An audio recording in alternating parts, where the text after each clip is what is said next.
Hello दोस्तों, कैसे हैं आप सब। आई होप आप सभी अच्छे होंगे। तो दोस्तों, आज की वीडियो के अंदर हम बात करने वाले हैं आयुष काउंसलिंग के शेड्यूल के बारे में। तो दोस्तों, ये जो अपडेट्स है ये मैं आपके पास सबसे पहले लाता हूं और सबसे फास्ट लाता हूं। तो दोस्तों, अभी तक आपने हमारे चैनल बीइंग डॉक्टर को सब्सक्राइब नहीं किया है तो अभी से अभी सब्सक्राइब कर लीजिए। और आप हमारे टेलीग्राम चैनल और मेरी इंस्टाग्राम आईडी को फॉलो कर सकते हैं बिल्कुल लेटेस्ट अपडेट्स के लिए। और कोई क्वेरीज वगैरह हो तो आप मुझे मेरी इंस्टाग्राम आईडी पर मैसेज कर सकते हैं। तो दोस्तों, आज की जो ये वीडियो है ये है आयुष काउंसलिंग के शेड्यूल से रिलेटेड। तो अभी अभी जो आयुष काउंसलिंग की वेबसाइट पर ये शेड्यूल भी रिलीज़ हो चुका है। और इस शेड्यूल के अंदर जैसा कि आप देख सकते हो 29 जनवरी से जो आयुष काउंसलिंग है वो स्टार्ट हो रही है। तो सबसे पहले हम बात करते हैं फर्स्ट राउंड की। तो ये जो फर्स्ट राउंड है उसका रजिस्ट्रेशन प्रोसेस और जो पेमेंट प्रोसेस है वो 29 जनवरी से लेकर 2 फरवरी तक रहेगा। फिर उसके बाद में जो चॉइस फिलिंग होगी और चॉइस लॉकिंग होगी वो 30 जनवरी से लेकर 2 फरवरी तक होगी। फिर उसके बाद में जो प्रोसेसिंग होगा सीट अलॉटमेंट का वो 3 फरवरी और 4 फरवरी को होगा। और जो आपका रिजल्ट होगा वो कब पब्लिश होगा, 5 फरवरी को। फिर उसके बाद में आपको रिपोर्टिंग करनी है 8 दिन के अंदर अंदर, 7 फरवरी से लेकर 14 फरवरी तक। फिर उसके बाद में हम बात करते हैं सेकेंड राउंड की। तो ये जो सेकेंड राउंड है ये 18 फरवरी से स्टार्ट हो रहा है और ये 18 फरवरी से लेके 22 फरवरी तक चलेगा। फिर उसके बाद में जो चॉइस फिलिंग और चॉइस लॉकिंग है वो 19 फरवरी से लेके 22 फरवरी तक रहेगी। फिर उसके बाद में जो प्रोसेसिंग है सीट अलॉटमेंट का वो 23-24 फरवरी को 2 दिन का रहेगा। फिर उसके बाद में जो रिजल्ट है वो आएगा 25 फरवरी को। फिर इसके अंदर भी जो रिपोर्टिंग टाइम है वो 8 दिन का है, 26 फरवरी से लेके 5 मार्च तक। फिर उसके बाद में हम बात करते हैं मॉपअप राउंड की। तो मॉपअप राउंड जो है वो 4 दिन का रहेगा, 11 मार्च से लेकर 14 मार्च तक आप रजिस्ट्रेशन कर सकते हो। उसके बाद में जो चॉइस फिलिंग और चॉइस लॉकिंग होगी वो 12 मार्च से लेकर 14 मार्च तक रहेगी। फिर उसके बाद में जो प्रोसेसिंग होगा सीट अलॉटमेंट का वो 1 दिन का होगा, 15 मार्च का। और जो रिजल्ट पब्लिश होगा आपका वो होगा 16 मार्च को पब्लिश हो जाएगा आपका रिजल्ट। फिर उसके बाद में जो आपको यहाँ पर रिपोर्टिंग टाइम है वो है सिर्फ और सिर्फ 6 दिन का। और ये जो रिपोर्टिंग टाइम है ये है 17 मार्च से लेके 22 मार्च तक।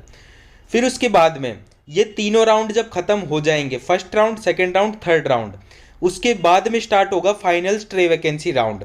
अब जो ऑनलाइन पहली बात, ये जो स्ट्रे वैकेंसी राउंड होगा ये ऑनलाइन होगा। उसके अलावा यहाँ पर इंस्ट्रक्शन दिए हुए हैं कुछ, वो भी मैं आपको बता देता हूँ। There will be no fresh registration in final stray vacancy round.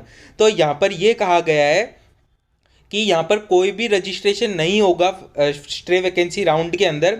Jin students ने पहले रजिस्ट्रेशन किया हुआ है वही स्ट्रे वैकेंसी राउंड में पार्टिसिपेट कर पाएंगे। फिर उसके बाद में there will be no choice filling in stray vacancy round. तो यहाँ पर चॉइस फिलिंग का भी कोई ऑप्शन नहीं रहेगा स्ट्रे वैकेंसी राउंड के अंदर। उसके बाद में जो चॉइसेस आपने third round it means mop up round के अंदर फिल करी थी वही चॉइसेस आपकी कंसीडर की जाएगी फाइनल स्ट्रे वैकेंसी राउंड के अंदर। ये एक बहुत अच्छी चीज़ करी है स्ट्रे वैकेंसी राउंड के लिए। इससे आपका क्या होगा, इससे आपका टाइम भी बचेगा। फिर उसके बाद में the seats will be allotted by the software as per choices submitted during the third या मॉपअप राउंड।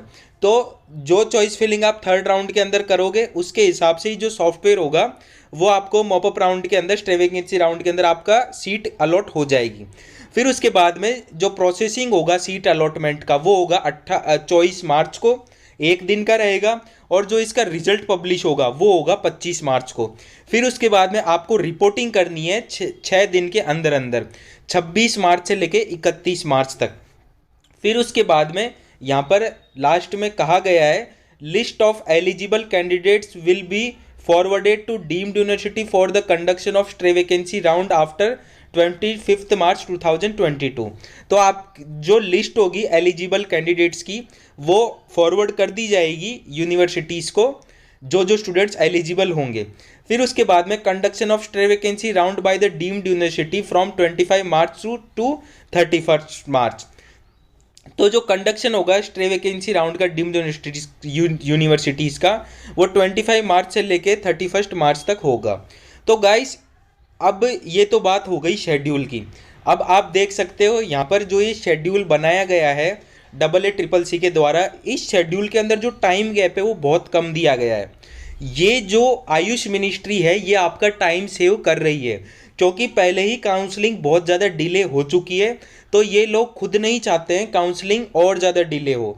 तो इस वजह से आप देख सकते हो जो रजिस्ट्रेशन टाइम है वो भी कम है, फिर उसके बाद में जो रिपोर्टिंग टाइम है वो भी कम दिया गया है। तो आपको क्या करना है, आपको बिल्कुल सचेत रहना है। आपको जो ये काउंसलिंग शेड्यूल है इसका आप प्रिंट आउट निकलवा लेना। इसकी जो PDF है वो मैं अपने टेलीग्राम चैनल पर डाल दूंगा और चिपका देना आप। तो कौन से भी दिन जो भी प्रोसेस होगा वो आपको देखना है, और देखने के बाद में आपको क्या करना है उसके हिसाब से सारी चीज़ें करनी है। आई होप गाइस ये सारी बातें आपको समझ में आई होंगी, और इसी तरीके की लेटेस्ट अपडेट्स मैं आपके सामने लाते रहूँगा। तो गाइस अगर आपने अभी तक हमारे चैनल बीइंग डॉक्टर को सब्सक्राइब नहीं किया है तो आप सब्सक्राइब कर लीजिए इसी तरीके की लेटेस्ट अपडेट्स के लिए। थैंक यू दोस्तों मेरी वीडियो देखने के लिए।